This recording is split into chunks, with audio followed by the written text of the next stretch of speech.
guys, selamat datang di 1% Podcast. 1% Podcast adalah bagian dari 1% startup life school terbesar di Indonesia. Dalam podcast ini kita bakal ngebahas topik-topik seputar kesehatan mental, pengembangan diri, serta edukasi life skills dengan tamu yang handal di bidangnya. Kami ingin kamu untuk bisa mendapatkan insight baru dan berkembang seenggaknya 1% setiap harinya. So that's all. Enjoy 1% Podcast untuk hidup seutuhnya.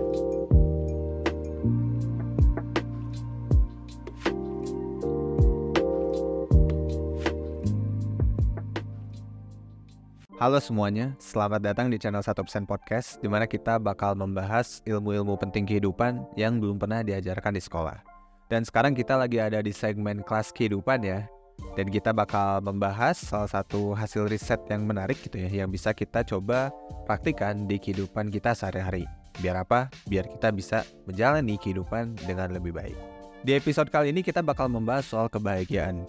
Tapi nggak cuma tentang kebahagiaan, kita juga bakal membahas tentang apakah orang miskin benar-benar bisa bahagia? Nah, ini adalah salah satu topik yang bakal kita bahas. Tapi sebelum itu, gue mau say thanks dulu buat sponsor kita di episode kali ini, yaitu Life Skills ID. Nah, ini adalah sister company kita di SP Kolektif yang menjadi sponsor untuk episode kali ini. Jadi buat lo yang belum tahu ya, Life Skills itu adalah biro penyedia training ya. Jadi kalau misalnya lo pengen ngundang 1% nih, misalnya jadi pembicara di acara lo, atau mungkin lo pengen ngadain pelatihan di perusahaan atau organisasi lo bisa banget kolaborasi dengan Life Skills ID.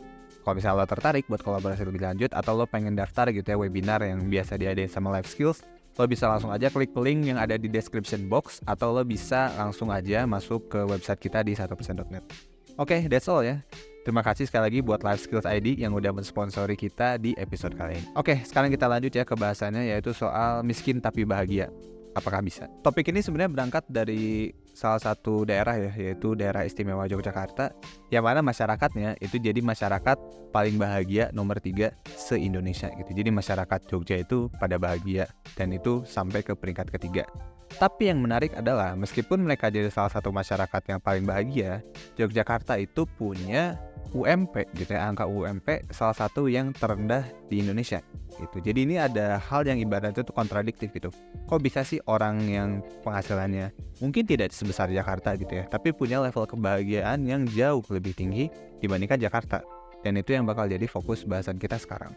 Oke, jadi ada salah satu riset gitu ya yang ngejelasin kalau sebenarnya pemasukan kita itu sangat erat kaitannya sama makna hidup gitu. Jadi kalau misalnya makna hidup kita itu positif, mau berapapun penghasilan kita, most likely kita akan bahagia gitu. Jadi kalau misalnya orang miskin yang bahagia, itu ya mungkin mereka punya makna hidup yang positif. Dan ini juga yang terjadi sama masyarakat Yogyakarta gitu. Mereka kan punya salah satu filosofi juga gitu ya, Nemo ing Pandum gitu, yang akhirnya bikin mereka lebih bisa menerima keadaan dan lebih bisa bahagia dibandingkan dengan masyarakat-masyarakat di kota-kota lain gitu, kayak Jakarta misalnya, yang mungkin kita tahu ya mungkin besar penghasilannya, tapi tingkat stresnya pun juga tinggi seperti itu. Nah, tapi pertanyaannya, apakah semua orang miskin itu bahagia? Nah, jawabannya itu nggak selalu. Karena secara garis besar gitu ya, sebenarnya orang miskin itu ada dua. Ada orang yang memang miskin dari lahir, ada orang yang memang jatuh miskin. Nah, orang yang miskin dari lahir, itu kemungkinan besar mereka bakal mengalami stres gitu. Kemungkinan besar ya, bakal mengalami stres, bahkan sampai ada yang namanya itu trauma antar generasi. Nah, itu biasanya terjadi di kalangan orang-orang yang memang miskin gitu. Tapi meskipun mereka punya risk untuk seperti itu ya, ada resiko seperti itu, mereka juga bisa tetap bahagia kalau memang orang tua mereka mengajarkan gitu ya untuk bisa bersyukur, mengajarkan untuk bisa menikmati hidup, untuk bisa mencari kesenangan dan lain sebagainya kayak gitu.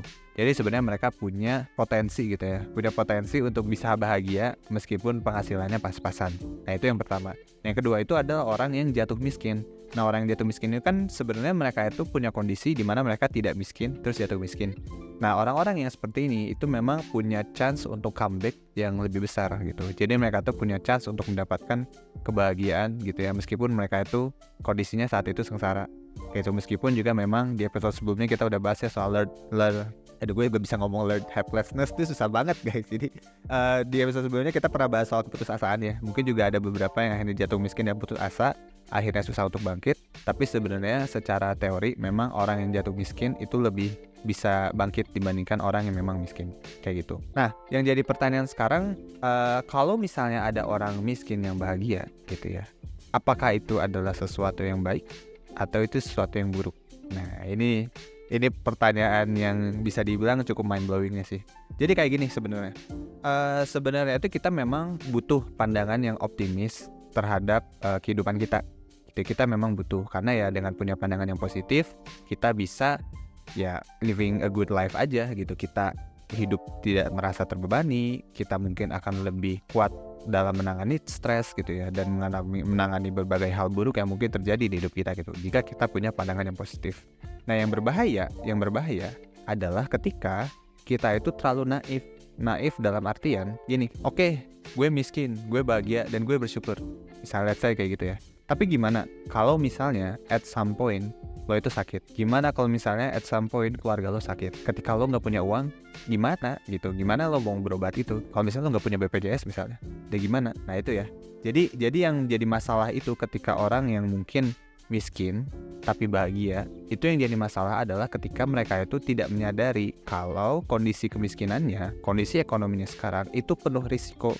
Nah, penuh risikonya itu yang akhirnya bisa membahayakan dirinya sendiri, bahkan bisa membahayakan keluarganya gitu. Jadi yang masalah itu adalah bukan kebahagiaannya, bukan menikmati hidupnya, tapi yang masalah itu adalah awareness terhadap risiko ketika seseorang itu punya kondisi ekonomi yang pas-pasan, bahkan dana darurat gak punya. Itu kan yang bahaya ada di situ. Bahkan di kurikulum 1% itu kita akan aman itu ketika kita udah punya dana darurat gitu. Jadi kalau memang belum punya dana darurat, memang harus segera buat punya kayak gitu. Nah gitu kan. Jadi yang masalah itu adalah awarenessnya, bukan kebahagiaannya.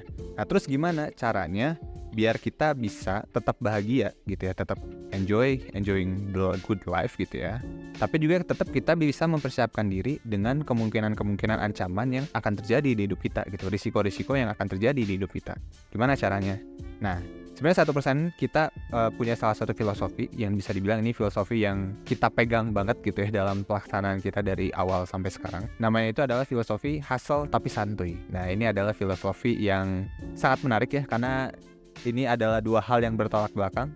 Hustle tapi santuy tapi hustle. Kok bisa kayak gitu? Ya memang bisa gitu, dan buktinya ya kita bisa seperti itu. Karena ya karena ya basically hidup itu nggak hitam dan putih, hidup itu nggak biner guys gitu. Jadi kalaupun misalnya kita bisa santuy, bukan berarti kita nggak bisa hustle gitu. Jadi kita bisa kok menjalankan dua-duanya. Nah, gimana caranya biar kita bisa hustle dan bisa santuy? Yang pertama harus diidentifikasi adalah lo sekarang apakah orangnya sudah termasuk hustle atau sudah termasuk santuy gitu. Kalau misalnya lo sekarang ngerasa udah hustle banget, tapi lo nggak tahu gimana caranya santuy, nah berarti yang harus lo pelajari adalah caranya untuk bisa menikmati hidup, caranya untuk bisa jadi santuy. Bahkan sampai ke cara istirahat yang benar aja mungkin lo harus belajar gimana caranya, kayak gitu. Nah, kalau ini masuk di kurikulum 1%, ini masuk ke level 3.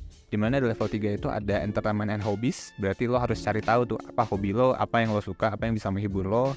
Terus yang kedua itu juga lo harus belajar menjaga kesehatan mental, cari tahu ya tentang ilmu-ilmu kesehatan mental. Lo bisa nonton ya banyak playlist kita di 1% podcast atau di channel utama kita 1% Indonesian Life School.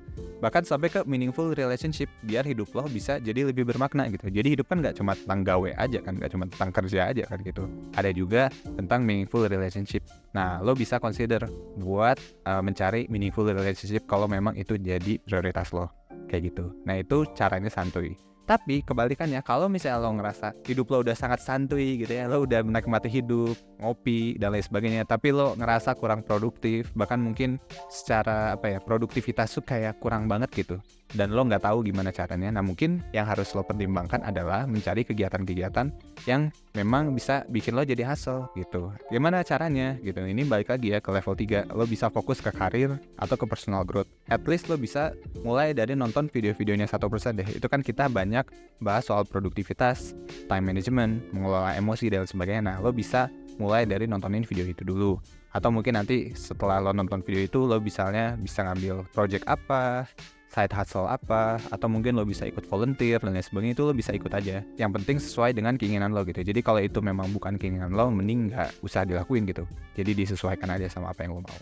Nah, terus yang kedua juga lo bisa fokus ke personal finance. Nah, ini juga personal finance penting banget sih. Jadi lo bisa mulai belajar tuh gimana cara investasi.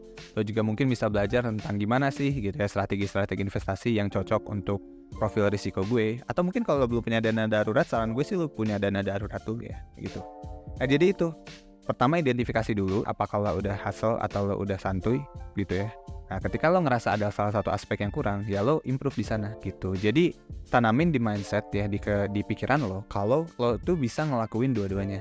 Lo bisa santuy gitu ya untuk menikmati hidup, tapi di sisi lain lo juga bisa hustle gitu ya untuk mempersiapkan hidup lo 1 tahun, 2 tahun, 5 tahun, 10 tahun, 20 tahun ke depan gitu. Dan itu yang coba kita encourage ya ke semua audiens kita. Kita selalu bilang gitu ya, kalau hidup ini sebenarnya kita hidup di sistem kapitalisme di mana kemenangan kita itu ditentukan dari seberapa banyak aset yang kita punya gitu. Dan aset yang kita punya itu akan menjadi proteksi gitu, akan menjadi pelindung kita dari risiko-risiko yang mungkin terjadi dalam hidup itu. Uang memang bukan segalanya, tapi segalanya butuh uang kan gitu. Nah itu memang benar terjadi sekarang. Jadi makanya harus tahu gitu ya cara mencari uang itu gimana. Tapi di sisi lain kita juga harus tahu cara buat menikmati hidupnya gimana gitu. Jangan sampai kita terlalu fokus cari uang sampai akhirnya nggak tahu gitu cara menikmati hidup dan burn out, stress. Oke, kalau misalnya lo pengen belajar lebih jauh gitu ya tentang gimana filosofi hustle tapi santuy ini bisa berlaku di perencanaan kehidupan lo, gue sarankan lo bisa ikut salah satu webinar rutin kita ya yang memang kolaborasi antara 1% dan Life Skills.